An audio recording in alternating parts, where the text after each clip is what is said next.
Sejam bem-vindos a mais um episódio do Denso, nessa modalidade podcast, com perguntas boas, com conversas sem superficialidade, tentando nos aprofundar muito no esporte, na gestão. E mais uma vez, como sempre, estou aqui com meu irmão, Guilherme. Olá, gente. Hoje é mais uma conversa que a gente traz profundidade, a gente tira romantismo e a gente mostra que não há caminhos com atalhos. Então, vai ser com muito prazer que a gente tem esse convidado hoje, que vai mostrar uma visão completamente diferente de como é que repaginar um trabalho que, teoricamente, já era padrão, muda o jogo, muda o resultado e traz vale a pena.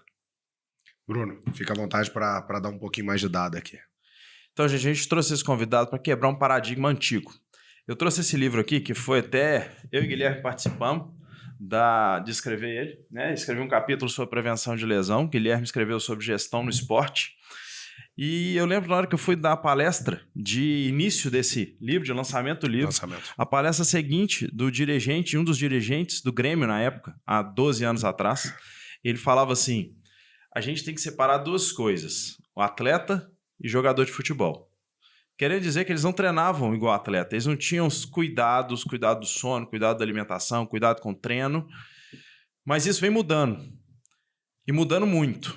Eu brinco que hoje o treinamento é quase que um projeto de engenharia, é base de número, não é nada de feeling mais. E para isso, nós trouxemos uma grande referência, sócio da Volt, Túlio Horta, seja bem-vindo. Muito obrigado pelo seu tempo, pela atenção aqui com a gente, vir falar do seu trabalho, contar um pouquinho de história e de esporte, dos atletas que você cuida e de tudo que você entrega aí, que vai ser legal pra caramba. Valeu, pessoal. Obrigado pelo convite. Muito feliz de estar aqui com vocês hoje. Espero que a gente tenha aqui uma troca rica, né? Eu possa contribuir um pouquinho para o podcast de vocês. Eu queria começar trazendo uma pergunta para o Túlio, que é a Volt, a empresa fundada pelo Túlio, entre outros. Ela é uma empresa que quebrou paradigma. E em que momento você seguiu uma linha de trabalho e viu a necessidade de romper uma bolha comum, um senso comum que se tinha dentro de uma classe específica, que é de educação física, de fisioterapia, de recuperação de atleta, de tratamento dos atletas? Em que momento que deu o eureka, ou como foi o processo para entender que esse era um nicho que era necessário dentro do setor? Boa. Essa pergunta é extensa, né? Eu vou contar um pouquinho da minha história para chegar nessa resposta aí. Perfeito. Na verdade, eu formei em Educação Física em 2011 pela PUC Minas. E aí, em 2013, eu me tornei especialista em Gestão do Esporte e Lazer pela PUC também. 100% perdido na minha vida, não sabia o que eu queria fazer, não queria ser personal trainer comum, não gostava da área fitness, não queria ir para a escola, enfim. Falei, cara, vou para a gestão, que talvez tenha um pouco mais de organização, um pouco mais de retorno financeiro, eu imaginava isso naquela época, né? Falei, vou trabalhar com gestão. Fiz a pós-graduação, não aprendi nada, não gostei de nada. Falei, cara, não é isso que eu quero. Em 2013, conheci a Five, que é um centro de treinamento físico aqui em BH, né, que existe até hoje. Entrei lá, comecei a trabalhar como preparador físico lá. E aí, lá eu comecei a entender um pouco mais sobre treinamento de força pro esporte, né? Não só profissional, mas amador também, né? BH tem muito atleta amador hoje em dia, corredor, triatleta, tenista e por aí vai. E lá a gente atendia muito esse público porque os sócios da época vinham do futebol. Era o Ricardo Vidal, o Marcão e o Eliô. Os três trabalharam no Atlético, seleção brasileira e por aí vai. Então tinha uma experiência grande dentro do mercado ali do alto rendimento. Então a gente tinha muito atleta amador e alguns profissionais que vinham de férias ou estavam lesionados e ficavam lá com a gente. E eu comecei a me conectar mais com o público do esporte, do alto rendimento mesmo, né? E em paralelo a isso, comecei a fazer cursos na CBF de preparação física, cursos de extensão, totalmente de força para o esporte. Fui me especializando, fui gostando, fui conectando um pouco mais e me tornei coordenador da Five. E aí comecei a coordenar a nossa equipe ali, desenvolver a equipe, um trabalho de preparação física. Trabalhei com vários atletas ali profissionais. Thiago Vinhal, outro atleta daqui de BH, eu trabalhei com ele por 3 anos. Larissa Fabrini também, que é uma atleta amadora mais renomada, né? Que disputa quase elite ali das competições. Eu acho que agora ela já tá até como, pelo menos ano passado, eu acho que ela já competiu junto com as pró pelos resultados. Ela fez uma prova, e foi super bem, né? Assim, ela tá ganhando tudo que pode ganhar. Então, trabalhei com ela por um tempo. Trabalhei com alguns jogadores de futebol que eram no Atlético ali na época, América, Cruzeiro, enfim. Então, teve uma galera que em BH eu atendi. Uma pergunta, quando você fala que você se tornou coordenador da Five, e aí a sua função era de coordenar os treinos que eram a equipe técnica que trabalhava ali, ou era uma coordenação um pouco mais ampla, que ia além da parte técnica? Não, também? na minha função era uma coordenação técnica, né? Legal. A equipe era gerida por mim, a gente fazia, né, reuniões, GDs, enfim, para a gente poder ter a metodologia que a gente queria aplicar totalmente bem designada entre nós e bem espalhada entre nós ali como preparadores físicos mesmo. E aí, cara, eu comecei a fazer uns trabalhos no futebol de base aqui em Minas. Então, trabalhei primeiro em Betim, no clube que hoje em dia chama Betim, né? Que até disputou o Mineiro, inclusive. Na época era a MDH, que era um projeto social. Depois virou Betim agora. Trabalhei em Contagem, no Desportivo Minas. E aí fui para a América. E essa divisão com o futebol foi legal porque, assim, eu era personal trainer em alguns horários de manhã, 6 da manhã, 7 da manhã. Ia pra Five, fazia mais um turno lá e à tarde ia pro futebol. À noite mais personal. Então é aquela rotina que a gente passa no começo de vida profissional, né? De 6 até 22 da noite. Se eu fiquei ali por, sei lá, uns 5, 6, 7 anos assim nessa toada, meu carro rodava a cidade inteira, Minas inteira quase. Mas pra mim foi super importante. E aí, 2000 se não me engano, 18, eu entrei pro América. Ainda dentro da Five, entrei pro América no Sub-20. Depois de 3 meses fui profissional. E aí vivi ali uma jornada no futebol profissional que eu comecei a conectar de fato com o mundo do futebol profissional, que é único, né? Uhum. Só quem tá no clube, que disputa Série A, Série B, etc., entende que a realidade ali é uma realidade única. Né? Que não é o que a gente vê na TV, o que a gente sabe de amigos. Quem vive no CT no dia a dia entende o que de fato é o futebol, né? Único em que As dores sentido? e as... a gente vive as dores, os problemas, né? A parte boa, né? A pressão do resultado, o dia a dia de treino, o atleta que quer mais, o que quer menos, né? E eu lembro que no América a gente foi pra Série B. A gente caiu pra Série B no ano que eu tava lá. Uhum. Eu lembro, fui pro Rio, no jogo contra o Fluminense, acho que a gente empatar, se não me engano, não vou lembrar exatamente agora, perdemos pro Fluminense 1-0, eu acho. E aí aquele clima, né, de velório no vestiário, Série B. Então essas coisas a gente só entende como é que funciona quando você tá lá dentro do vestiário e vê aquele, né, clima de velório, o desespero da galera, porque a gente foi rebaixado pra Série B, né. E aí, cara, eu falei, cara, eu quero trabalhar com futebol. Isso que eu tô vivendo aqui agora é meu sonho, de fato. Eu entendi onde que eu quero chegar. Eu já sabia na hora que tava na base que era o que eu queria fazer. O profissional, eu falei, cara, eu quero estar aqui. Eu sou preparador físico, eu sou bom, eu tô vendo que a gente tem um gap ali de metodologia que a gente pode melhorar, que a gente pode reforçar, que a gente pode evoluir. Eu vou investir nisso aqui. E 2019, o meu sócio hoje, André Cunha, da Volt, né? Uhum. Ele já tava com o Gabriel Jesus lá na Inglaterra como preparador físico particular, né? Ele me convidou para ir para Lyon, para trabalhar com o Thiago Mendes, que é volante, tá hoje em dia no Vasco, se não me engano. E eu falei, cara, eu tava casando na época, então eu tinha uma festa de casamento marcada no sábado, casamento civil na quarta anterior, e na segunda-feira o André me ligou. Você quer ir pra França? O salário é esse, eu trabalho com o Thiago Mendes. Na segunda antes do casamento civil? Então eu passei a semana, né, do casamento com aquele treino na cabeça. Proposta, França, mudar de vida, Tudo você precisava, Europa, né? E na época era legal um projeto, que era de 1 ano, a princípio com o Thiago, e tinha uma conexão com alguém da seleção, que ele podia ser convocado para a seleção na época. Então eu falei, cara, vai teu projeto, é tudo que eu preciso, agora eu vou decolar na minha carreira, etc. E não andou muito bem assim, igual eu planejei, né? O trabalho não conectou, as coisas não caminharam bem, passou 3 meses, eu voltei pro Brasil. E eu fui com minha esposa pra lá. Ela pediu demissão do trabalho dela. Isso que eu ia perguntar. Como é que foi com sua esposa aí? E a gente fala até hoje que a gente errou nessa, assim, né? Eu devia ter ido primeiro. A gente faz isso com as pessoas que a gente contrata na Volt hoje em dia. Eles vão primeiro, depois a família vai, entendeu o cenário, etc. E a gente foi juntos, ela pediu demissão do trabalho dela, a gente foi apostando que era 1 ano, que era um projeto legal, era um bom salário, etc. Lyon é uma baita cidade, França um baita país na época, era um baita país. Ainda é, né? Ainda é. Voltamos pra cá há 3 meses. E aí, cara, eu fiquei desesperado, assim, né? Pô, me frustrei, fiquei chateado. Eu tava numa carreira aqui em BH muito estável, renomado na Five, no América, super tranquilo, casando, né? Me frustrei pra caramba, fiquei tristão. Passou 3 meses, fui pra Inglaterra. Trabalhar com o Fred, que era volante do United na época, foi pra Copa do Mundo, etc. Eu já conheci ele aqui de BH, que ele foi cliente da Five nossa em algumas oportunidades de férias aqui. Então eu trabalhei com ele aqui, treinei ele na Five algumas vezes. E sou muito amigo do Gilberto Silva, que era, na época era empresário dele. Inclusive eu treinei ele na Five quando ele estava ainda tentando reabilitar para poder jogar. Uma lesão que ele teve no joelho, na fase final de carreira dele, quando ele foi pro Atlético da Libertadores. A propósito, a minha referência da Five, ela veio com o Gilberto Silva. Maravilha. Porque a gente acompanhava ele passou futebol muito tempo e ele foi um nome grande que estava ali na Five, né, cara? Então... E ele é um grande amigo meu, eu trabalhei com ele ali, então eu conectei com ele nesse período que eu tava aqui em BH, falei, cara, eu voltei da França, eu preciso voltar a trabalhar, como é que tá o Fred? O Fred quer. Beleza, negociamos contrato, etc. Fevereiro fui pra Inglaterra, pra Manchester. Um mês depois, lockdown, pandemia. Eu e minha esposa trancada no apartamento, sem saber o que fazer. Em Manchester. Aquele céu maravilhoso, né? Todo dia. Sol, aquele clima de verão, né? Lockdown, o país lá parou, acho que foi o primeiro do mundo a parar de fato um lockdown, né? E morreu muita gente lá na época do Covid, né? Então, gente assustado assim, mas as coisas foram caminhando, né?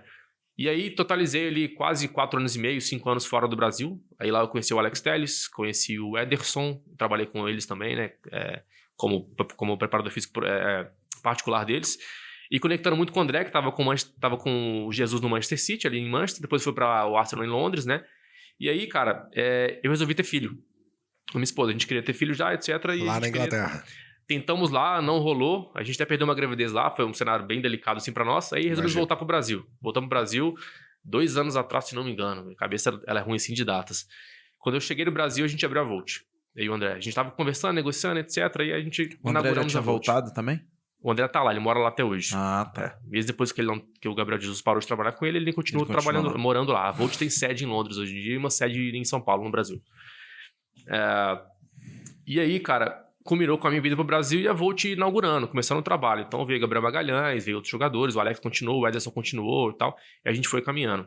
E aí, o que a gente entendeu nesse mundo, né, nesse meio de trabalhar com atletas na casa dele? Porque a gente monta uma estrutura na casa do atleta. Então, convive com ele, com a esposa, com a família, com o filho, com os pais, com os funcionários. Entendemos que o desafio ele vai muito além de preparação física ou de fisioterapia. Atleta, às vezes, não precisa treinar mais, não precisa recuperar mais. Ele precisa de alguém para conversar, para falar de nutrição, para gerir sono, para gerir um dado de saúde que o clube não passou para ele, para falar de dor, de remédio, se ele pode ou não pode tomar, se ele vai colocar gelo ou se vai colocar calor, se ele vai comunicar mais ou menos com o treinador, como é que ele pode expor a ideia dele. Então, tudo isso de vida, né, de lifestyle de vida, os caras não sabem, porque não tem, de fato, quem ali instrui, quem apoia, Você né, tem quem que tá do lado começar deles. Quase que a viver a vida dele, né? 100%. Eu falo hoje em dia com os meus atletas, o seu sonho é o meu sonho. E depois que eu escolhi trabalhar com rendimento, tem que ser. Porque eu tô vivendo a vida do cara. Eu tava com um atleta meu aqui de BH que joga tênis profissional. A gente tava terça-feira de carnaval na academia, treinando, saltando, pulando pra caramba. Porque, cara, é isso. Né? O futebol, o esporte de alto rendimento é isso. Não tem feriado, não tem fim de semana, não tem nada. Não tem nada. E aí a gente vê que o desafio ele é muito maior do que só treinamento, né? E a gente falou, cara, a Volt precisa ser uma empresa que oferece mais do que treinamento físico ou só recuperação. Aí a gente começou a construir uma metodologia que a gente tem medicina do esporte, que a gente tem psicologia, que a gente tem nutrição, que a gente tem análise tática, neurociência, preparação física e fisioterapia. Né? Para, de fato, entregar para o atleta mais saúde. Né? É o que a gente chama de plataforma de saúde e performance. É o que a gente faz. Então, daí que veio meu gancho de falar, cara, esse mercado tem um nicho, os caras precisam de ajuda, né? Para, de fato, terem saúde e sucesso no esporte que eles praticam, que é o futebol. Né? Porque só treinamento físico não vai resolver a vida deles. É engraçado, quando você comenta isso, existem outros setores de serviços que acompanham essa caminhada. Se a gente pegar a história de alguns escritórios de advocacia dentro do Brasil e do mundo, eles começam sempre por um nicho, e aí aquele cliente ele traz uma outra demanda, ele traz um parceiro e ele se conecta, ele traz outro parceiro. Então hoje, se a gente pensar nos grandes escritórios de advocacia, que eles chamam de full service aqui, são os caras que, cara, chega uma empresa dos Estados Unidos, o cara quer entrar no Brasil. Cara, o que eu preciso saber para entrar no Brasil? Cara, você precisa saber de direito trabalhista, você precisa saber de contabilidade, você precisa saber de regra de mão de obra, você precisa saber de como abrir na Câmara de Lojistas, você precisa saber abrir um CNPJ. Cara, tem um cara que sabe disso? Não. Agora tem o escritório que, cara, tem uma equipe. E o conceito que você está trazendo é, cara, vem para cá, você vai ter uma casa aqui que você vai resolver tudo. Eu te resolvo a vida aqui. Tem um cliente nosso que brincava com a gente, era o Gabriel Menino do Atlético. Cara, vocês são um plano de saúde. É isso aí. E de fato, cara, isso aí. Pode ser. Somos quase isso mesmo. A gente tem tudo que você precisa. Eu ia aproveitar um trocadilho que você falou de plano de saúde, que é realmente vocês tratarem da saúde do atleta e manter ele bem, né? Não é esperar ele estragar igual grande parte dos atletas acontece, né? Assim, não um atleta profissional já em clube de futebol já não é isso. Aí tem uma gestão boa da saúde dele, da performance dele. Mas o que a gente vê em atleta amador de altíssimo nível, assim, é um cara que ele espera estragar para ver se cuida. Se dá tempo de cuidar para a prova, né? Exato. E a minha experiência no consultório tem o Gabriel, né? Que é triatleta e está entre os 50 do mundo, master. Mas ele tá comigo há 12 anos, semanalmente. Na hora que eu falo isso, todo mundo fala, mas pra quê? Eu falei, justamente pra isso. Olha onde ele tá, né? Ele nunca machucou, ele nunca perdeu um treino por causa de dor. A gente pode ter perdido, assim, ó, hoje não corre não, mas pedala, sabe? Nunca perdeu, porque a gente nunca deixou, ele nunca pensou na carreira dele como vou esperar a falha. E ele brinca e fala assim, ó, na hora que alguém pergunta pra ele, não, Gabriel, tô machucado, tá, o que eu faço? Ele, vai lá no Bruno que te ajuda em tudo. Ele vai te indicar um médico, vai te indicar um parceiro dele e vai falar assim, ó, equilibra isso aqui, mas não para. Porque na hora que para, o corpo acostuma muito rápido também, né? Assim, exatamente. perde performance demais. Exato. E ele fala, o que ele faz diferente? Ele falou, não sei o que ele faz diferente, não. Mas tem 12 anos que eu não machuco. Então, essa rotina de administrar vários fatores, né? E hoje é legal pra caramba, porque tem vários gadgets pra isso também, né? Tem os anéis que analisam sono, descanso e tal, o relógio. Vocês usam muito? Assim, porque hoje o que eu vejo e que eu tento fazer no consultório, que eu percebo que é o controle, esses dispositivos ajudam muito, né? Que é quantificar, qualificar movimento, quantificar angulação de movimento. Como é que é a avaliação inicial? Me explica o processo todo de chegar nesse atleta e começar o trabalho. Cara, a gente é apaixonado por dado, né? Eu fico o dia inteiro de 2 telas, olhando o dashboard, olhando o gráfico, olhando o número, né? Tratando o dado no Excel, essas coisas, porque a gente precisa quantificar para poder entender se o caminho que eu tracei lá atrás tá de fato indo para onde eu quero que ele vai, né? Na minha sessão de treino, na minha intervenção de saúde, etc. Então a gente tem hoje em dia, a gente monta, quando o cliente chega para trabalhar com a gente dá para ele 3 kits de equipamentos que ele pode escolher para ele poder investir em estrutura na casa dele. Legal. Que são equipamentos desde equipamentos de força, barra, anilha, halter, kettlebell, elástico, step, de reabilitação ou de recuperação, maca, botas, laser, tudo que precisar, né, em relação a isso. E também de monitoramento de fadiga e prontidão, né? Então a gente tem atletas que tem um biomarcador sanguíneo em casa, que a gente fura o dedo lá e coleta PCR para ver se ele está mais ou menos inflamado. Tem atleta que tem termografia, que a gente consegue ver a câmera lá, na câmera, se ele está mais ou menos quente naquela zona que a gente está analisando. A gente monitora salto vertical, que é uma variável para a gente poder entender sobre prontidão neuromuscular. Então a gente tem diversos outros dispositivos que a gente mede dados para falar, cara, hoje eu vou tomar a decisão de fazer o meu plano que eu planejei ou se eu vou alterar alguma coisa porque ele está mais ou menos cansado hoje, né? Então, todo cliente que entra na Volt, ele escolhe para onde ele vai investir, quanto ele vai investir. A gente também direciona, dependendo do status desse atleta, do poder aquisitivo que ele tem, etc. E da estrutura que ele também tem em casa, né? Tem jogadores que têm uma casa muito grande, né? E tem uma academia, de fato, muito boa, né? Tem outros que têm uma casa menor, que tem pouco espaço, a gente improvisa ali um cantinho na sala, coisas assim, mas que ele também tem o acesso a equipamentos e dispositivos que todos os clubes têm, né? Que são validados cientificamente, que medem dados que a gente pode confiar para falar, cara, hoje ele tá mais ou menos cansado e eu vou intervir naquele plano que eu planejei nele ou não, né? Então, todos os jogadores têm esse tipo de escolha, né? E todos eles usam um gadget de monitoramento de sono, né? Ou o anel, que é o que eu tô usando, o Oura Ring, ou outras marcas, ou a pulseira do Whoop, né? Inclusive, o Cristiano Ronaldo acabou de investir nela há um tempo atrás. Sim. E ela se tornou muito mais popular agora, né?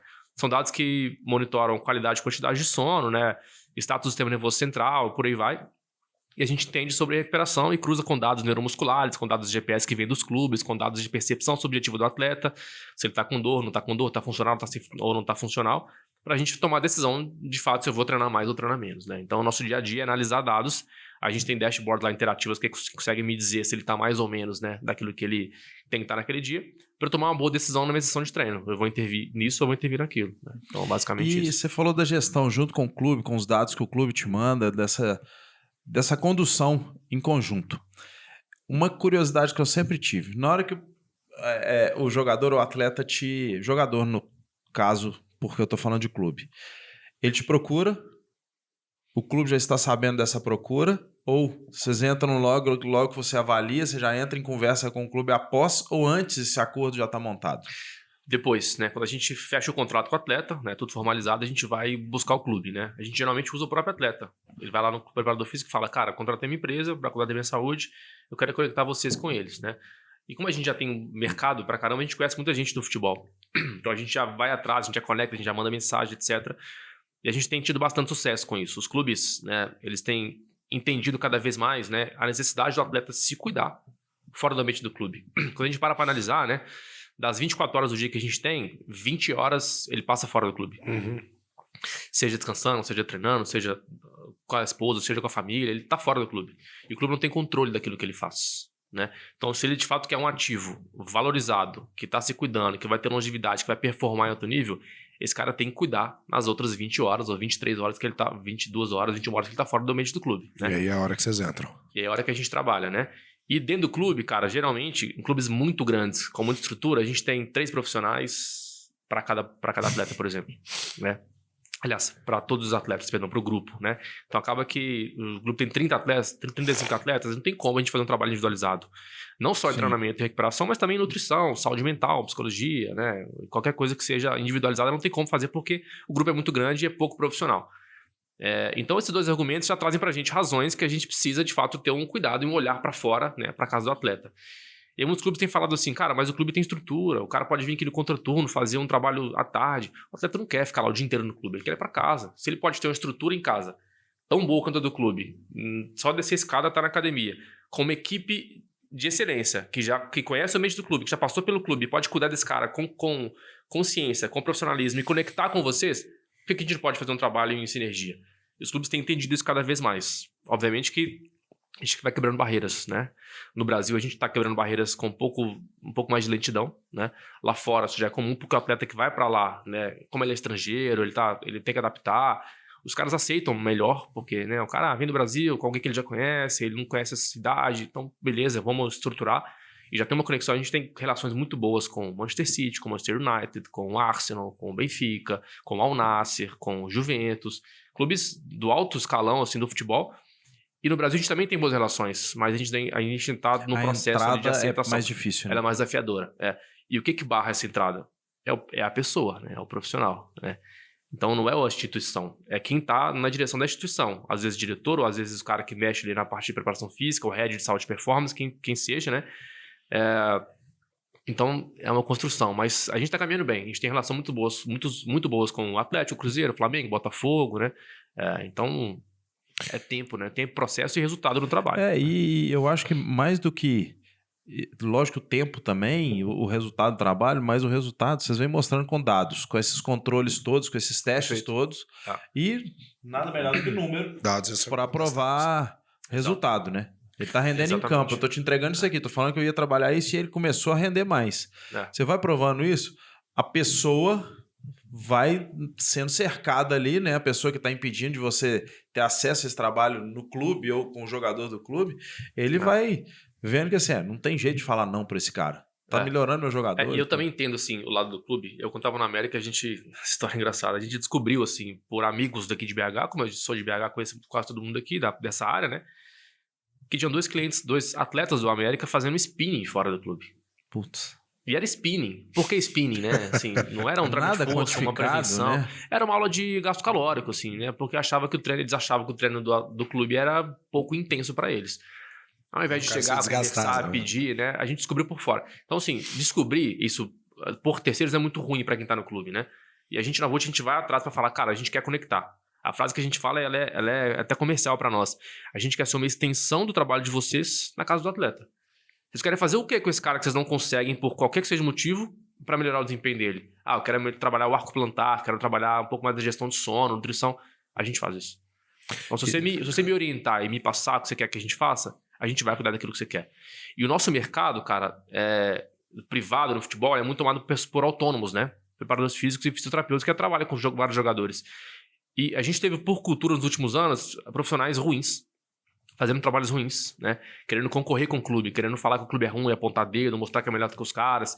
E a gente está posicionando totalmente contra isso. A gente quer ajudar os clubes. Esse profissional que eu acabei de falar que dele, quer competir, é o nosso concorrente. Eu não quero esse cara. Eu quero eliminar esse cara do mercado. Eu quero ajudar o clube, porque o meu foco é o bem-estar do atleta. Se esse cara tá bem pro clube, bem pra mim. E cara, bem pra ele, obviamente. E uma queda de braço difícil de ganhar, né? Assim, exato.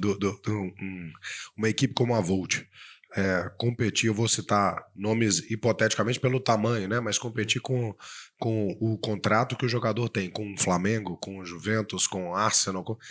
É uma queda de braço impossível de ganhar. A gente já teve histórias de profissionais do clube pedindo pro atleta parar de fazer o trabalho, porque ele não acreditava. Porque a pessoa não acreditava, né? E me chama a atenção aqui, porque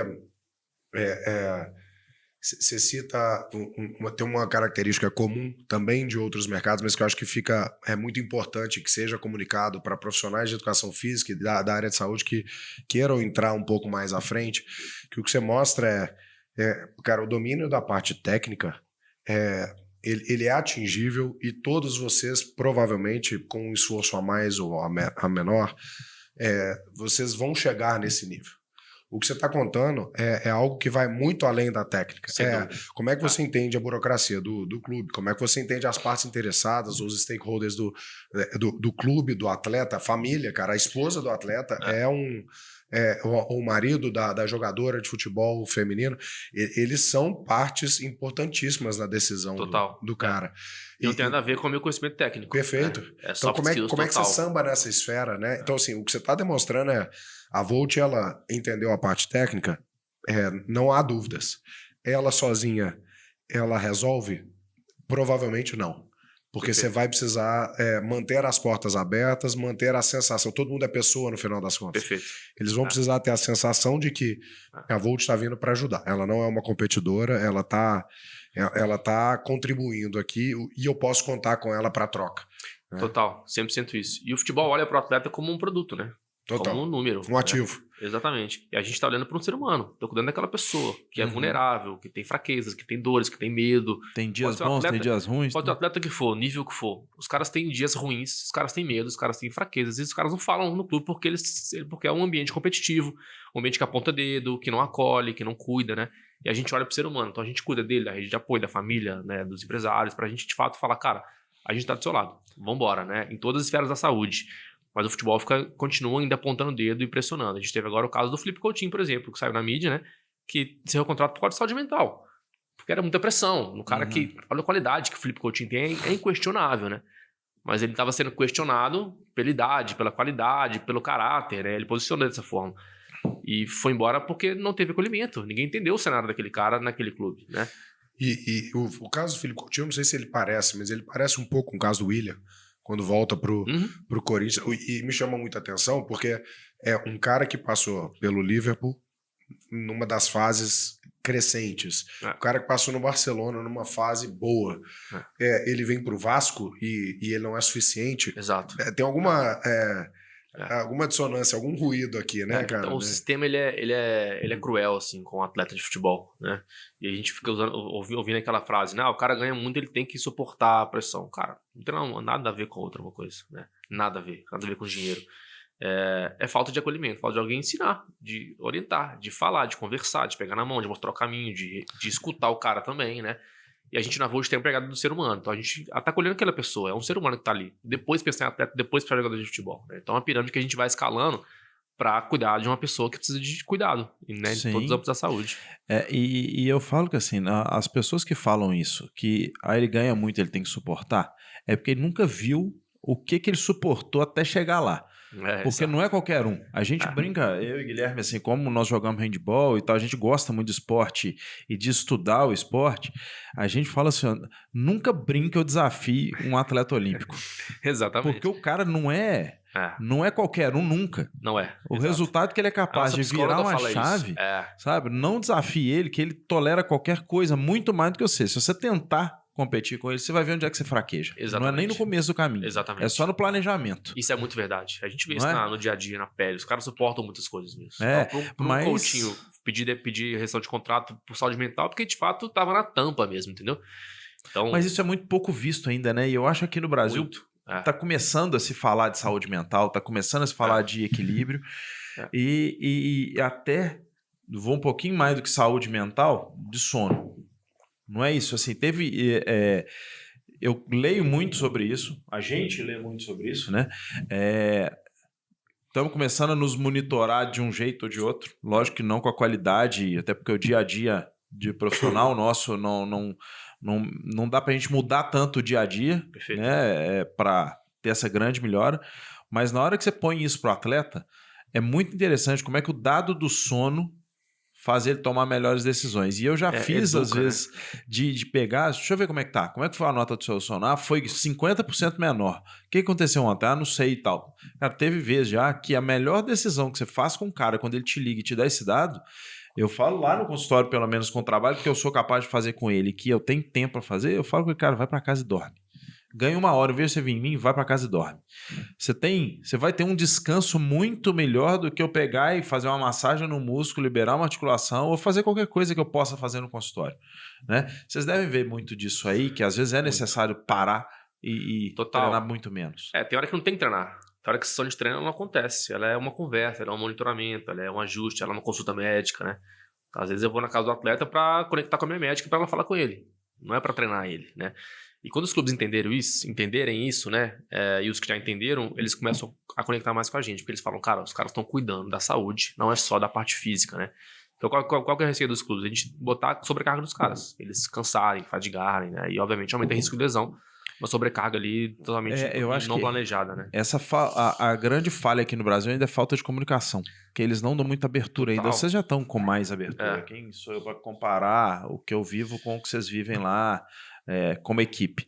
Mas eu acho que é falta de comunicação. Assim, o empresário tenta fazer, eu já vi isso lá até com atletas do Cruzeiro, que ele tentava me fazer conectar com o pessoal. Não, a gente não quer conexão. Eu falei, então faz o seguinte, manda esse laudo aqui para eles, com os dados todos, com os testes todos que a gente está trabalhando aqui, a mudança que teve nesse tempo, mas ainda assim teve dificuldade, sabe? Mas o trabalho deu certo, a gente insistiu mesmo assim, de forma na calada da noite. Boa. Mas hoje o atleta está lá em Portugal, até o menino de base está indo foi para lá. Legal. Tomara que tá dando certo, tomara que vá longe ainda. Cara, comunicação eu acho que todo congresso, todo curso que eu faço aí de prevenção de lesões, comunicação é conclusão. Se não tiver comunicação dentro do clube, da equipe, né? Para proteger o atleta, imagina para quem tá de fora, então, né? Não tem como. A formação vai ser perdida, a gente vai ter algum gap ali de sobrecarga, etc. E esse cara aumenta o risco de lesão dele, né? E a gente está posicionando claramente, a gente quer comunicar, a gente quer ajudar vocês, né? Mas tá rolando, a gente tá caminhando bem, assim. Tem clubes que, cara, abrem tapete vermelho, a gente vai lá no CT com o nosso médico, eu vou lá direto, os meninos vão lá direto e acessa o clube inteiro, troca informação, pega relatório, vai, conhece o vestiário, sabe? Então, pequenos episódios que a gente ainda tem uma restrição, mas são pequenos. A gente vai batalhar até isso não acontecer mais. Na vivência lá fora, vocês têm... Você falou que vocês mandam um profissional, ele fica lá vivendo a vida do atleta e tal. Exato. Vocês têm o educador físico. Vocês mandam mais... Tem atleta que tem mais equipes suas que além do educador físico, tem o psicólogo e tal, que está lá? Não. A gente escolhe fisioterapeutas a princípio. É a nossa primeira escolha. Além do... Só fisioterapeuta. A gente chama esse cara de performance manager. Então, um cara que vai fazer gestão da saúde de performance, não só fisioterapeuta. Então, um cara que é mais generalista e menos especialista. Porque ele tem que saber um pouquinho de nutrição, de sono, soft skills, comunicação, etc. Por que fisioterapeuta? Porque é um cara que tem gestão de dor. Muito mais do que nós, né, na educação física, por habilidade da profissão mesmo, né? E também prescreve exercício com qualidade. Então, a gente, como eu e o André somos da educação física, a gente consegue orientar a parte de dados, sport science, treinamento de força, né, quando necessário. Então, geralmente é um cara desse que vai. E toda a minha equipe de saúde fica online, fica à distância, né? A gente tem algumas visitas em loco, então a gente acabou de ter agora a doutora Carla, nossa médica, que também é nossa sócia, visitando jogadores no Rio, aqui em BH, né, em loco. É a Carla que era do Corinthians? Ou não? Não, cara. Carla Tavares, ela chefia o setor de saúde de medicina do esporte do Mater Dei atualmente. Legal. Trabalhou no Cruzeiro já, né? E ela é nossa sócia e nossa médica do esporte, head de medicina. Então ela visita de alguns jogadores em loco às vezes, né? Mas todo o nosso trabalho de saúde e performance da inteligência, ela fica à distância e fica online. E a gente tem alguém em loco, que é o cara que a gente chama que ele é o maestro da operação, né? Ele vai regendo. Cara, agora eu quero nutrição, agora vem medicina, agora o cara precisa de psicologia, agora vamos fazer isso, sabe? Então ele que é o cara que centraliza as informações e comunica com todo mundo, com o nosso staff interno e com o clube, né? Então esse cara é o cara que tem que ter a soft skills mais elevada para conseguir estar lá, caso atleta, navegar naquele ambiente, pressão, resultado, clube, staff, esposa e por aí vai, né? Eu tenho um ponto, a gente comentou muito da barreira do clube. E eu imagino que no início, depois da entrada de Gilberto Silva, do contato prévio com outros jogadores, o contato com os jogadores ficou um pouco mais natural. Mas no princípio, a Volt enfrentou também algum tipo de barreira do próprio atleta? Em que sentido de... vocês enfrentaram algum atleta com um perfil um pouco menos humilde ou algum atleta que não estava tão aberto a se modificar, a se adaptar? Porque o que vocês trazem para ele se o cara não tiver a clareza, na minha impressão, me parece que se o cara não tiver a clareza que ele vai escutar alguns nãos, ele vai escutar algumas notícias ruins, que todo mundo ali tá elogiando o cara, tá bajulando. O nível que esses caras estão, ele raramente vai escutar um não. E vocês são os caras que vão falar alguns nãos pra ele. Como é que é a recepção desses atletas para intervenção, ou como foi no início? Acho que agora vocês têm um legado que fala por vocês, mas com resultados. Mas como é que foi no início isso? Cara, esse ponto é muito legal, porque a gente fala muito assim na Volt, né? A gente odeia rotular os atletas, eles são muito rotulados. Esse cara é o preguiçoso, esse cara é o chinelinho, esse cara é o cachaceiro, né? A gente tá brigando contra rótulos, porque a gente tá cuidando do ser humano. Às vezes o cara é isso porque criaram isso na cabeça dele, ele se tornou isso aí, etc. E a gente fala que o trabalho que a gente faz, ele demanda tempo para acontecer, né? Para conectar com o atleta e que ele conseguir me ver como um cara que tá inspirando ele, né? A ter um melhor lifestyle, mais saúde, etc. E depende dele, obviamente, fazer o que tem que ser feito. Exercício, dormir, comer, treinar, né? Depende 100% dele.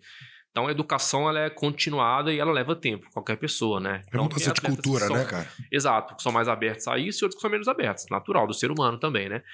E o entorno do atleta, ele é, assim, é o que você falou, né? Ele só escuta elogio, só escuta sim. Se a gente pega um atleta que posta uma foto no Instagram, você vai ver os comentários, é só elogio. Você é isso, você é aquilo, fenômeno, não sei o que e tal. Aí quando vem críticas, né, eles sofrem. Tudo bem que tem críticas que são desnecessárias, né? Que elas passam do ponto de vista ali do... São infundadas, né? Elas passam do lado humano da parada, né? Então fica uma coisa desrespeitosa. E a gente tem que, às vezes, falar não para o atleta. Fala, cara, o caminho que você está fazendo está totalmente errado. Se você dormir menos que 5 horas, daqui 3 semanas vai dar ruim, né? O que você está comendo agora está errado. Não. Hoje eu quero recuperar. Não, hoje é sessão de treino. A gente tem que fazer isso. Óbvio, com respeito, com parcimônia, com a comunicação correta, né? Etc. E a gente navega no ambiente da casa dele. Então, eu tô lidando com a esposa, com filhos, com pais, né? Que às vezes pais são controladores, esposas também tem hora que eles querem dar opinião, etc. Que é natural, né? Tá cuidando do ativo deles, que mudou a vida de todo mundo, né? Mas a gente precisa, às vezes, posicionar, né? Isso demanda tempo, né? E demanda expertise nossa de quem tá lá no loco, né? E a gente tá dando suporte para eles, quem estão lá na casa dos jogadores, a gente dá suporte o tempo inteiro, a gente faz reuniões semanais com todos os profissionais para follow-up da operação, ver como é que tá a gestão de dados, comunicação, as intervenções, mas demanda tempo. Então, a educação, ela é o tempo inteiro, a gente abre o dashboard com o atleta, mostra que, ó, essa semana você dormiu mais ou menos, o seu salto foi assim, você jogou tanto, aconteceu isso no seu perfil inflamatório, né? Então, eles veem dados, eles veem números para eles poderem entender aquilo que rola no corpo deles, para eles conectarem cada vez mais e verem a importância de ouvir os nãos que a gente fala de vez em quando, né? E até os empurrões pra frente, falando, não, pode ir que você dá conta, né? Exato. Isso aí tem que dar uma motivada Total. também, tanto pra um lado quanto pro outro, né? Total, cara, eu sou o cara que cuida do Alex Telles, né? Eu sou o performance manager dele, né? Uhum. E aí, ele tem 33 anos de idade. Ele fez ano passado, cara, 51 jogos no ano, que é a segunda marca da carreira dele, maior marca. Ele fez isso em 2019, lá no Porto, que ele jogou lá, 56 jogos. 7 anos 53, antes, 7 perdão. anos mais novo. E aí, cara, a gente percebeu, cara, nós damos conta. Você tá no Brasil, calendário absurdo, jogo pra caramba, grama sintética, que por mais que não tenha uma validação científica que lesiona mais ou menos, mas a percepção dele é uma percepção mais dolorida, ele sente um pouco pior depois nas articulações, etc. Ele falou, cara, eu consigo performar, deu tudo certo, a gente conseguiu gerir, teve dor, teve não sei o quê, mas a gente conseguiu gerir, o trabalho é esse mesmo, né? Então, fala, cara, vambora que vai dar certo. Esse ano é mais um ano que nós vamos batalhar para performar em alto nível. Ele tem feito isso, entregando bons números de GPS, fazendo gol, capitão do Botafogo, né? Enfim. Então, tem hora que a gente tem que falar, velho, dá certo. Confia no processo que vai dar certo, né? Porque a gente tem expertise para isso, experiência para isso, para falar que tá dando certo, o caminho é esse mesmo, né? E falando de... Você mencionou a idade do Alex Telles.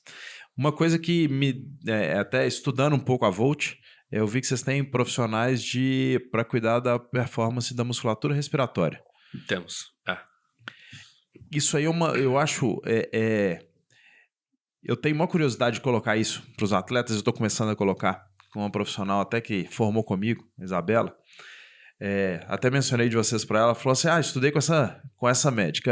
É médico ou fisioterapeuta que está com vocês? Ela é fisioterapeuta. Da parte TMI, né? Ela é fisioterapeuta. Ela é fisioterapeuta, né? Então ela fez o curso com ela. Aí a Isabela pegava e me questionava assim, Bruno, mas quanto de ganho isso vai entregar? E aí eu trazia muito pro meu meio, que é o triatlo. Sabe? Aí eu falava com ela, se me entregar 3% numa prova de Ironman, que são 10 horas, são 18 minutos. Se for 18 minutos por hora, né? Que você trouxe, 18 minutos de prova, dá quase 15 quilômetros de bike. Então, se o cara tem que estar 15 quilômetros na bike, você alcança eles. Na corrida, você ainda tá à frente, você vai estar junto com ele, aí você resolve depois. Mas, né? Então, assim, mas é um negócio que é difícil de... Eu acho que pouca gente fala, pouca gente faz, pensa muito na parte ortopédica e muscular. Não sei se eu tô falando bobagem, mas eu nunca vi uma equipe no esporte, comum, né? É meio difícil de ter. É menos comum, E a gente tem um atleta que faz, por enquanto, porque a gente diagnosticou que ele precisava.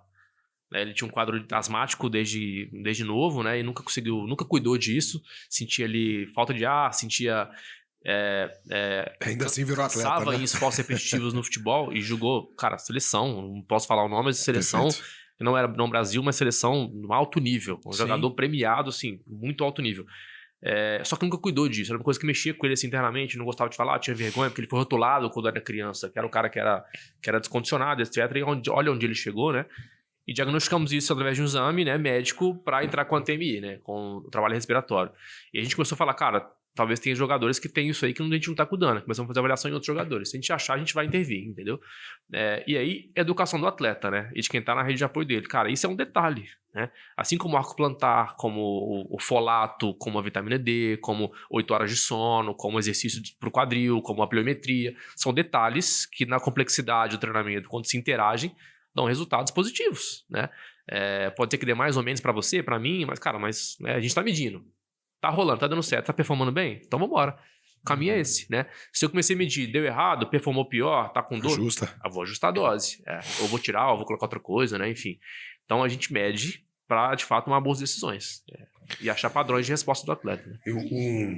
Você comentou e deu vários exemplos de atletas que são brasileiros. E aí tem uma naturalidade cultural de vocês, da Volt, todos os brasileiros, lidarem com esse cara. Quando a gente olha a Volt, ela expandiu para além disso. Acho que o resultado que vocês trouxeram falou por si. E outros atletas estrangeiros começaram a buscar vocês. Quando vocês vão lidar com esses caras, que tipo de dificuldade, diferente daquelas que vocês estavam acostumados com os brasileiros, vocês começaram a enfrentar? Cara, inúmeras, né? É bem desafiador porque é uma cultura diferente. A gente tem menos informação daquela pessoa, né? Então, quando a gente inicia um trabalho, eu quero buscar dados dessa pessoa, histórico dela, que ela fez na vida, quem que ela é, como é que ela chegou aqui, etc. E um cara que a gente não conhece, que é gringo, a gente tem menos informação ainda, né? Então, temos que ir atrás desse cara para poder entender, conectar, conversar e etc. Então, a gente tem... O nosso primeiro cliente estrangeiro foi Jonathan David, que tá na Juventus, hoje atacante, camisa 9 da Juventus e da seleção canadense, né? E quando ele contratou a gente, ele estava no Lille, da França. Ele falou, cara, eu quero me preparar para uma grande transferência no verão. Então ele estava pensando a longo prazo. É um cara assim, diferente, né? Porque geralmente vem numa demanda muito pontual. Cara, eu tô com dor agora, eu quero melhorar. Eu tô com isso, eu quero melhorar. Né? A demanda geralmente mais comum é essa. Ele veio de uma demanda proativa, né, cara? E pensou pro futuro. Né? Eu quero ir para um grande clube no verão. E eu preciso estar bem lá. Aí a gente fez um trabalho que ele evoluiu pra caramba e foi pra Juventus, né? Contrato... de novo, mirando performance e saúde, não o reativo que você falou, né? Exato. Isso é legal. Então, e ele tá performando muito bem, números absurdos de produção de força, a seleção canadense, titular, etc. Então, case legal nosso. E a gente tem, por exemplo, a gente tem um cliente que é o Chad Riad, do Crystal Palace, que é um zagueiro marroquino, naturalidade espanhol, que ele tá vivendo o Ramadã, por exemplo. Ele é muçulmano, então vive o Ramadã. Como gerir a alimentação nessa hora aí? Tem um outro cliente que é árabe também, que vive o Ramadã, obviamente. E pra gente é um baita desafio. A gente não tem essa cultura aqui, né? Os caras estão adaptados, a genética dos caras foi modulando ao longo dos anos, enfim. Então até a gente entender o cenário, nutrição, sono, o horário de treino muda, né? Aí a gente adapta a cultura e entender, né? Então precisa mergulhar na ciência, naquela pessoa, conectar com ela, ouvir ela falando um pouquinho, acolher e aí trazer para ela a intervenção, entendeu? Mas a Volt, graças a Deus, caminhou para fora do Brasil, né? A gente tem alguns jogadores hoje estrangeiros, né? Então, a gente é muito feliz e realizado por isso, porque a gente quebra a barreira, né? A gente começa a ter de outros jogadores que têm outras culturas, outras necessidades, que não são só os brasileiros, né? Então, pra gente é muito, muito legal. Né? E pensando nesses jogadores de fora, assim, eu sei que você já tem os dados lá que são dos clubes, né? O que vocês buscam de história do jogador? Por exemplo, estou pensando aqui no Brasil. Dá para você conseguir alguns dados dos médicos deles que cuidavam deles aqui, até antes do clube. O que é o prazo razoável? Vocês precisam de um histórico aí de 5 anos, 3 anos, 1 ano? Cara, Ou não, assim, a gente sempre pede o último exame que a gente tem, né? A última informação que a gente tem, seja de GPS, avaliação de força, exame de sangue, né? Que é o que a gente tem para aquele quadro atual. Daquilo. Exato. E aí tem um ponto importante também que é legal falar, poucos clubes transportam informação de um clube pro outro. Então o atleta quando sai do clube A e vai pro clube B... Se perde ali. Cara, isso é uma tristeza. Primeiro, quanto que vale esse dado do atleta de elite, né? É a história de vida dele, de saúde e performance dele, e o dado se perde. Às vezes fica no computador de um profissional que já foi do clube, o cara fica no notebook pessoal dele. Falta de processo, né, cara? E aí a gente tá criando agora a gente tá chamando de passaporte do atleta. O cara andar com os dados dele. Cara, a gente já teve situações que a gente teve que mostrar pro clube novo o que a gente tinha de dado para os caras entenderem quem era o atleta. O clube anterior não passou o dado. E clubes grandes, eu não posso falar os nomes, mas são clubes enormes, assim, no futebol mundial, sabe? Então esse é um gap importante, né? O primeiro que o dado é do cliente. A gente faz o exame de sangue aqui no laboratório, o dado é meu, né? Por direito, por lei, né?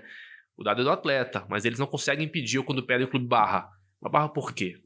Sabe que isso o atleta olímpico, mais ainda, sendo mais direcionado ainda, que eu tenho certeza, do atletismo, eles têm esse passaporte olímpico ou passaporte do atleta. Porque, pelo comitê mesmo. Pelo comitê. Eles têm esses dados todos até para ver os históricos que na Olimpíada tem muito, né? O antidoping. Então eles controlam esse cara periodicamente. Cara, isso é incrível. Para não deixar acontecer e para ajudar ele a tomar as melhores decisões, né? Porque tem, assim, dopagem é um negócio que é perigoso, né? Assim, um medicamento, uma substância que pode camuflar um doping também é doping, né? Então você tem que estar bem constante, você tem que estar bem medido, bem monitorado para não usar bobagem, não correr esse risco, né? Exatamente. Então o dado por lei ele é do cliente, do paciente, do atleta, né? E aí os dados não se transportam. Isso é péssimo para pra gente que tá gerindo ele quando ele chega para nós, né? Então tem que buscar o dado, vou no outro clube, vou no empresário, vou nele, né? Às vezes não tem dado. Aí eu tenho que começar tudo do zero, medir. Um cara de 30 anos tem que começar a medir dado agora pra gente saber quem que é essa pessoa, como é que ele tá agora, né? Eu vou intervir aonde primeiro. Aí vem nosso diagnóstico de cada perfil que a gente já faz naturalmente mesmo, mas se eu tenho informação prévia, eu já consigo, né, intervir com mais velocidade, perco menos tempo e por aí vai, claro. Quando a gente escuta, é muito natural esse cuidado com o atleta. O instrumento dele é o corpo. No meio corporativo e no meio de negócios, tem pouca consciência, os profissionais têm pouca consciência de que o corpo deles e a cabeça deles estão 100% conectados e que esse também é um instrumento deles. Eu queria entender se você já foi abordado ou se vocês já tiveram essa discussão dentro da Volt por algum, sei lá, executivo C-level corporativo que entendeu que a performance dele também poderia ser gerida sob a ótica de corpo e de métricas que vocês usam com atletas para otimização do desempenho dele dentro da empresa.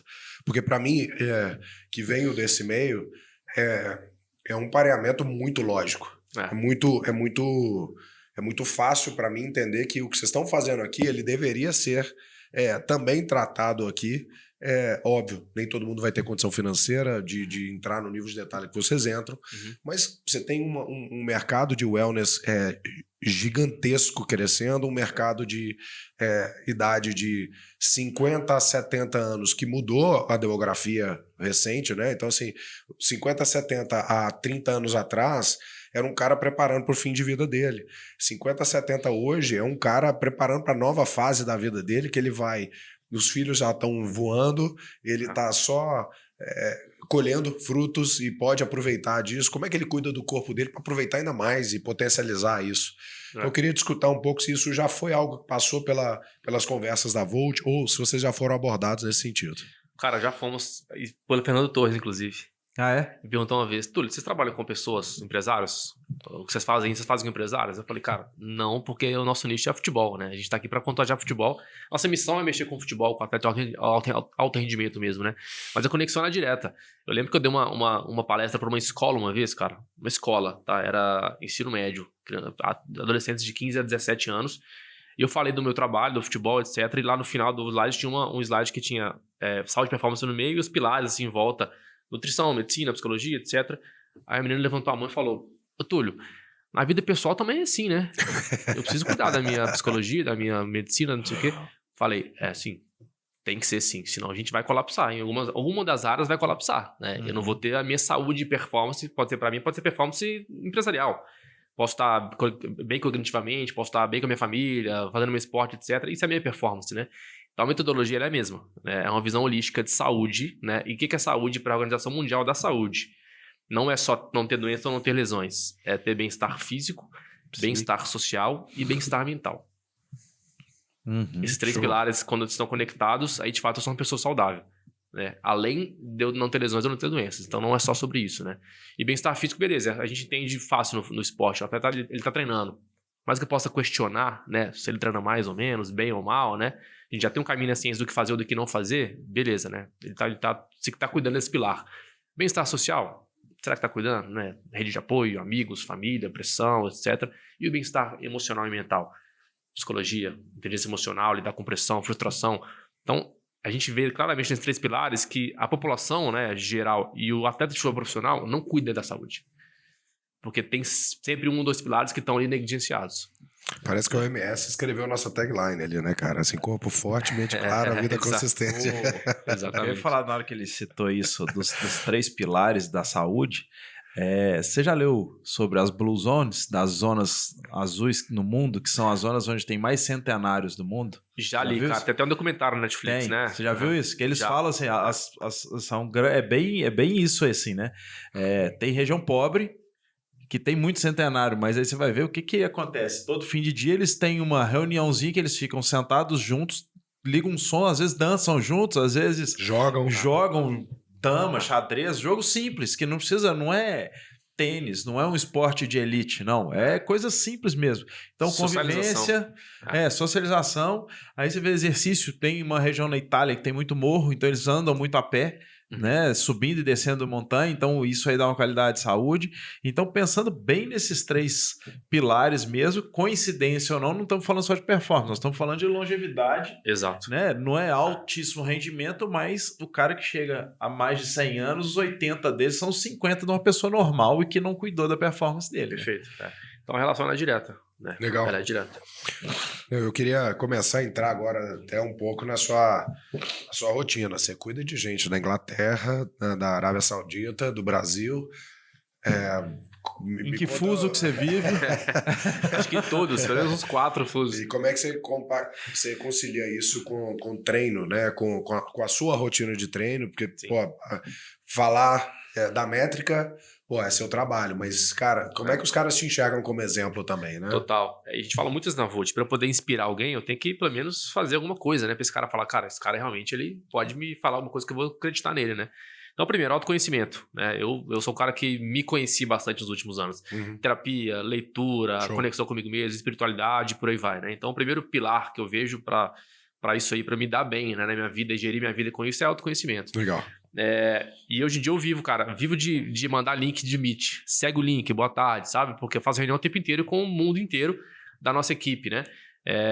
E tem uma academia em BH que é a The Unit também, então eu divido meu tempo com a minha outra empresa, né? São 2 empresas que eu faço a gestão hoje em dia. E adoro jogar um tênis, cara. Eu vou participar hoje do campeonato de tênis, inclusive, ali na academia que eu jogo.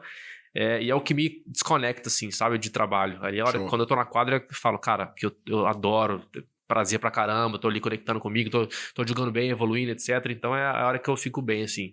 E como eu tenho uma academia e trabalho com isso, eu faço treino de força, né? Mais voltado pra corrida, pra longevidade, saúde articular e por aí vai. Mas é gestão de tempo, né? Vocês devem conhecer, tem um filho de 1 ano e meio que tá voando, né? Demandando tempo e energia pra caramba, graças a Deus, tá super bem. Tem uma esposa, tem pais, tem irmã, né? Então, gestão de vida ali agenda o tempo inteiro preenchida, conectando um horário com o outro, uma coisa em cima da outra, mas tá dando tudo certo. A gente almoça, tem dia que a gente almoça em pé, né? Porque você tem que almoçar indo pra outro lugar. Exato, né? Ou almoço no call com alguém que é mais íntimo, né? Não, mas tem que fazer funcionar mesmo. Tem que fazer. Não tem jeito. E você falou aí de saúde mental, você falou de performance, você falou da vida, de autoconhecimento, de autocuidado. Quem que te inspira? Quem que tá perto de você, te ajuda nisso? Que você acha que às vezes é bom a gente conversar, trazer pra cá, pra ensinar um pouquinho pra gente do que você aprendeu, né? Cara, na profissão, quem me inspirou muito foi o Ricardo Vidal. que hoje em dia é meu sócio, né? Então ele foi um cara, foi meu mentor técnico lá na Five, quando eu entrei lá, um cara que me ajudou muito. Ele tava no futebol, tava dando palestra, tava na CBF, tava na Five, então a rotina dele, eu falava, cara, essa rotina... Pai de 3 filhos. Agora tem 3 filhos, aí eu falei, cara, essa rotina eu acho que eu gosto dela, tô achando massa. Um cara que tem conhecimento, etc. Eu me inspirei muito nele pra seguir a profissão e seguir um caminho muito parecido com o dele, inclusive. Hoje em dia ele virou meu sócio na The Unit, né? Então ele é um cara que eu me inspirei muito tempo assim pra ser, né, profissionalmente o que ele foi, o que ele é atualmente, referência. Cara que atende 200 mil pacientes no mês, né? Rotina absurda, cheio de coisa pra fazer também. Pra falar com ele, tem que marcar umas semanas antes pra trocar uma ideia de 10 minutos com ele no telefone. Mas é um cara que me inspirou muito, assim, profissionalmente, cara. Ele me ajudou muito. E pessoalmente, meus pais, assim, cara. Minha mãe, meu pai trabalhadores. Seu pai trabalha até hoje aposentado, 70 e tantos anos, tá trabalhando de 8 às 18, não larga a mão. Minha mãe, professora, roda o Brasil ensinando professores sobre educação. Que legal. Então, me inspirou muito, assim, nesse sentido de ter que correr atrás. De falar, cara, o que eu quero é meu se eu, de fato, for atrás dele. Exemplo é exemplo, né, cara? Não tem jeito, né? Então, profissionalmente, Ricardo Vidal, né? Que é meu amigo e meu sócio hoje em dia. E meus pais ali, pessoalmente, na inspiração de vida, assim mesmo. Show. E conteúdo, parte da nossa tradição é contar pra gente o seguinte, cara, se tem algum livro que você tá lendo, que você tá curtindo, tem algum podcast que você escuta que tá te chamando a atenção, ou tem alguma outra mídia que você tem visto que tem te deixado mais alerta aí? Cara, eu sou um cara que eu gosto de ler muito livro que fala de trabalho. Show. Eu me conecto muito com o meu trabalho, assim. Pra eu estar bem, pessoalmente, eu tenho que estar conectado com a minha profissão, assim. Livro técnico mesmo, assim, de Também. treinamento, de performance? Também, ou de outras coisas? Também. Eu tenho livro, assim, no instante de treinamento de todas as áreas que você imagina. Eu leio, tem livro pra caramba. Mas tem um livro que eu gostei muito, cara, que ele chama How to Support a Champion. Eu acho que é Steve Ingham, se não me engano, o autor. Que ele fala como é que ele cuidou de um atleta de elite que já era renomado e famoso da canoagem, se não me engano. E ele é um profissional novo que teve que ensinar para esse cara algumas coisas que ele queria ensinar em relação à performance, né? Um atleta renomado que, sei lá, na teoria não deveria escutar alguém que tá chegando agora, assim, né? É o que ele conta no livro. E ele fala muito, muito sobre conexão, não só dados, né, na ciência do esporte, mas conexão, soft skills, relacionamento, Que né? legal, cara. Isso me ajudou, assim, a falar, cara, eu acho que, né, eu preciso falar um pouco menos de preparação física e mais, né, de outras coisas. Então, hoje em dia eu bato papo com os jogadores, cara, sobre coisas que talvez nunca ninguém falou com eles, né? Sobre saúde mental, sobre gestão financeira, sobre religião, sobre vida, né? Que a gente bate papo ali, bate papo de barra, né? Os caras não têm acesso a isso porque ninguém fala com eles sobre isso. E esse livro me mostrou que a gente precisa conectar com o campeão, né? Nesse caso, esse cara do canoagem, né? De uma forma diferente, né? Usando minha profissão, os meus dados, a minha expertise, mas levando para um lado ali de conexão mesmo, de inspiração. Né? Show de bola. Mais um pra gente botar nas prateleiras aqui. Boa, dos que a gente segue. Boa. Tem uma nossa próxima tradição também, que é dar um autógrafo pra gente. Opa, caramba. Deixar sua marca. Meu tênis não é tão bom assim, não. Aqui, ué. Aqui. Pode ficar à vontade, do tamanho que quiser, onde Valeu. quiser aí, mas é importante Bora. deixar a marca aqui pra gente. Esse é o passaporte do Denso aqui, que a gente não vai deixar passar e deixar passar por batido aqui. Aí, tá feito. Mas isso de conversar sobre outras coisas, eu falo que assim, deve ser difícil demais pro atleta, porque todo mundo quer chegar lá e falar daquilo que ele vê só do atleta. Muito. Cansado, assim como executivo. A gente conversa muito, eu e o Guilherme conversamos muito assim, imagina um executivo, você chegar lá e falar, cara, me fala como é que tá o DRE aí da sua empresa. Cara, que papo chato, eu converso disso o dia inteiro, vamos falar de outra coisa. Assim, o melhor jeito de ganhar a confiança desses caras é mostrar que você não liga tanto o que ele faz, não. Exato. É legal, pra caramba. Tudo que você quer é estar ali do lado dele no campo, vendo ele funcionar, vendo explodir, ele pegar e fazer um sinal pra você dali. Mas ele tem que... É uma pessoa completa, né? É um indivíduo completo. Você tem que entender dele todo, cuidar bem da família dele. A melhor coisa que tem é não falar de futebol pra esses caras, né? Porque eles só falam disso, né? E a melhor coisa pra eles é sair, esvaziar um pouco a cabeça. Tem atleta agora que tá pra ser convocado pra Copa do Mundo, né? Nos que a gente trabalha, o cara não aguenta mais falar de Copa do Mundo. Não aguenta mais. Não, imagina a pressão dele. Ele mesmo. Dele com ele mesmo, entendeu? Então, cara, esquece a Copa do Mundo. Vamos falar o que tem que falar de hoje aqui. Vamos falar do trabalho de hoje, beleza, falou. Mas e outras coisas? E a família, e a religião, e, sei lá, a notícia da guerra, entendeu? Vamos falar de coisas que vão somar na vida desse cara pra ele aprender mais, pra ele ser um cara mais inteligente emocionalmente mesmo, né? E conseguir, né, ser o melhor ser humano no fim das contas. Sim. Eu queria encerrar aqui, mas conectando alguns pontos muito importantes que você trouxe aqui, Túlio. Eu e o Bruno, a gente soma duas partes, e esse é o objetivo do Denso. Ele vindo do mercado de saúde, mas buscando ficar melhor no mundo de negócios. Eu do mundo de negócios sempre buscando como que a saúde traz a performance que a gente quer ter dentro do mundo de negócios. E acho que o que você trouxe para a gente hoje é uma aula para esses dois grupos. Você traz uma aula para todos os seus similares e do Bruno também, que vem hoje da área de saúde, que vem da PUC, que vem da UFMG, que vem de faculdades que estão formando profissionais de saúde, que sim, o que eles estão aprendendo na faculdade tecnicamente é super importante, é fundamental, é a ferramenta de base para eles conseguirem chegar em algum lugar, mas que isso vai até certo ponto. E daí para frente, você precisa ter habilidade de administração, habilidade de contabilidade, habilidade de relacionamento, saber de mundo, conhecimento de mundo, para poder trazer essa leveza para os atletas para falar de guerra do Irã, o que está na hype do Instagram, para falar de coisas que tirem ele daquele ambiente mentalmente estressante. E ao mesmo tempo para outro público, que é o nosso público corporativo, de negócio, que estão nas multinacionais, que estão empreendendo, né? Quem te indicou aqui foi o Daniel Rosa, que está super ativo nisso aqui. Como é que você usa da gestão de saúde, de métricas, de dados, de ciência, daquilo que a gente mede toda semana nas nossas fábricas, nas nossas atividades, nas nossas operações.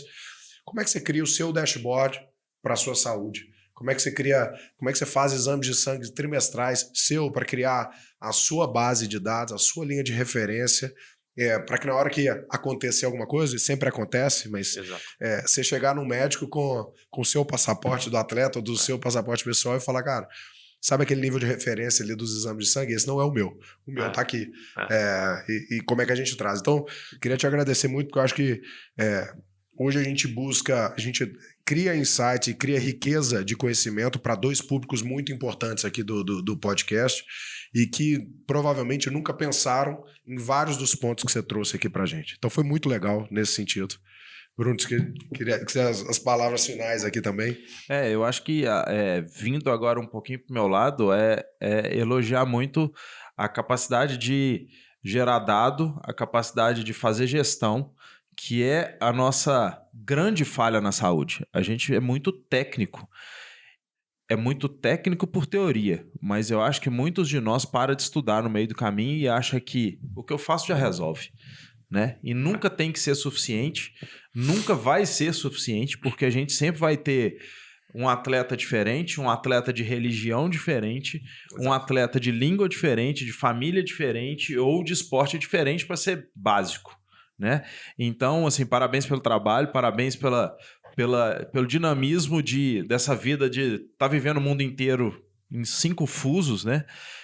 Para Isso Volt, aí deve pra Volt envolver... também, né? Volt é um claro, exemplo aqui para todo mundo. Ele né? tá na imagem da Volt aqui, assim, personificando ela, mas de gerir equipe, de atrair profissionais bons, de estar no mundo inteiro, de atrair atletas bons, clientes que te exigem o máximo.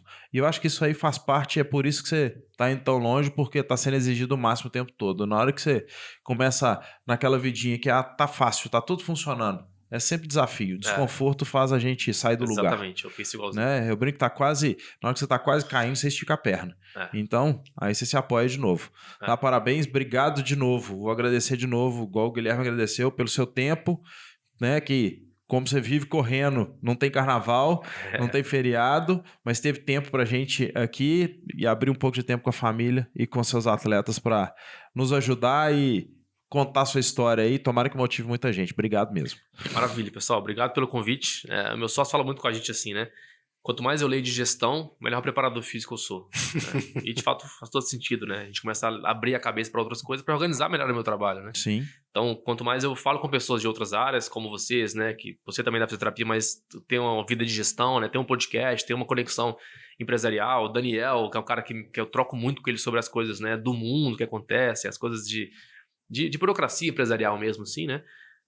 Melhor pessoa eu me torno e faço meu trabalho com muito mais destreza e mais tranquilidade, né? Então, e eu penso muito igual você, assim, zona de conforto pra mim não funciona, eu preciso me desafiar, né? Que eu tô cada vez mais fazendo trabalhos maiores, com experiências diferentes, em reuniões mais difíceis de fazer, em outras línguas, né? porque eu preciso daquele empurrãozinho pra falar, cara, eu dou conta, eu consigo. E a Volt é muito sobre isso, né? Da gente ajudar, da gente melhorar, evoluir e, de fato, tentar mudar o futebol, né? Contagiar o futebol com excelência, profissionalismo e cuidado com o ser humano, que é o que a gente tem como tagline, basicamente, no nosso trabalho. Valeu, Conta pessoal. pra gente Obrigado. sua rede social, deixa aí pro pessoal seguir, se motivar e ver seu trabalho mais. E da quais Volt, são. obviamente. Claro, pois é. Minha rede social é Túlio Horta, meu nome e sobrenome é Túlio Horta mesmo, Horta com H, e da Volt é Volt Sport Science. Ótimo. É isso. Gente, sigam ele lá e também nos sigam, né, no Instagram, @denso.hub e no YouTube, denso.hub.oficial. Nós estamos lá toda semana com um novo capítulo, com um novo personagem aqui para nos contar a história. Obrigado pela atenção de vocês. Até a próxima. Um abraço.